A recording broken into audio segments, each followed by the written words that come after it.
Hey ladies and gentlemen, this is Brian Boyle and welcome to episode 79 of the Mesh Tongue. It's Monday. Hopefully you're having a great start of your work week. If you're working, if you're off this week, I know some people are on spring break, then hopefully you're enjoying that. And hey, we all can't be relaxing and resting. So thanks for the questions, the comments. I'm still getting those daily. Those are perfect. Keep those coming in. If I can be of any assistance, please, Brian, B-R-I-A-N, at company5k.com. And I'll be happy to help you out.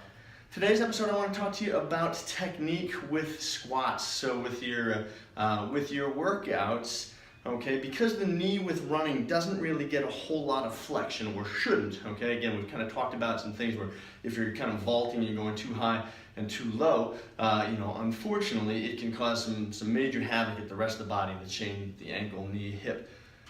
It's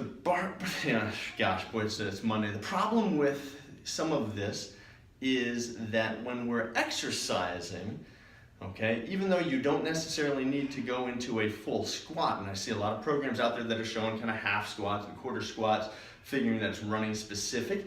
The downside of it is it really kind of sets you up for muscle imbalances down the road, okay? So we can kind of get away from this, and I've been guilty in the past of giving people programs where we just say, all right, just go through half range, and just stay there, even healthy subjects.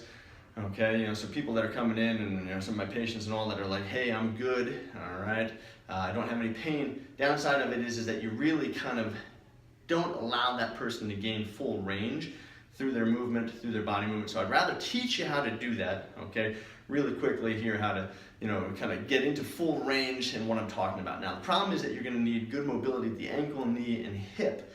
Okay, so if you don't have that, you're going to have to work into this. And I can give you some things that will help with that. I'll show you a way up against a wall here, how to kind of, measure your progress. But for now, let's just suffice it to say that I'm going to show you how people normally squat and then how you should be squatting. Okay, so again, normally what we'll show people is we'll show people either this mini squat, okay, or kind of a half squat. All right, so this parallel squat where the knees, hips, all right, are parallel. The key is not to have the knees go in front of the toes. So if your knees are jetting in front of the toes and the heels are lifting up, that's poor form to begin with. Okay, so kind of the parallel squat, we're going to go straight down. The hips and the knees are in a straight line, coming back up. Okay, now in reality though, we should be able to get all the way down into this full kind of catcher squat. Okay, so we're going to come all the way down. Okay, hit into this catcher squat. I should be able to get a little arch in my back when I'm tight today. Okay, I'm going to come on all the way back up. Again, same thing here. We're going to go all the way down, okay? Come all the way back up. The knees never head in front of the toes, all right?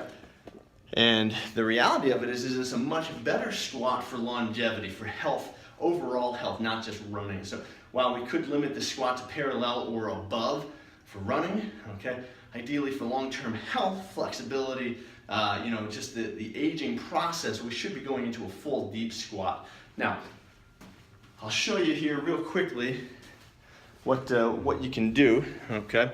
And never mind the vacuum behind me, okay? But we'll get this thing out of the way. But what you can do is you can measure yourself and your progress, okay, by looking at how close can you get to a wall, okay, coming down and into this squat.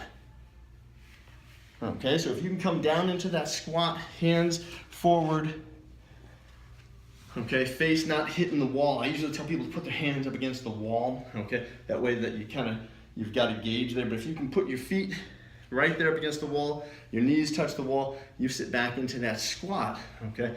You know you're on the right track. And then we can kind of work on upper body through the lats and stretching through that. But that's the tip for today, okay? I encourage you, if you are doing lower extremity resistance exercise, which I encourage everybody to do, incorporate at least some of the flexibility into that, even if you're going really lightweight, body weight, starting off, making sure that you're working on form and technique, going into a full squat, okay? If you wanted to go a little bit heavier resistance, go into a parallel squat later, or lunges, those sorts of things, that's fine, okay? Have a reason for everything. I'm talking longevity, talking health now, talking flexibility for the long term. So hopefully find some value in this. This is episode 79. My name's Brian Boyle. I encourage you to check out runpainless.com. That's 2 S's, runpainless.com. Also, keep sharing these with your friends, family, training partners. Whatever you do, don't go hurting yourself to come back. I'll see you again tomorrow for episode 80. Yeah, we're getting there. Episode 80. So today's episode 79. Have a great day, and I'll see you again tomorrow.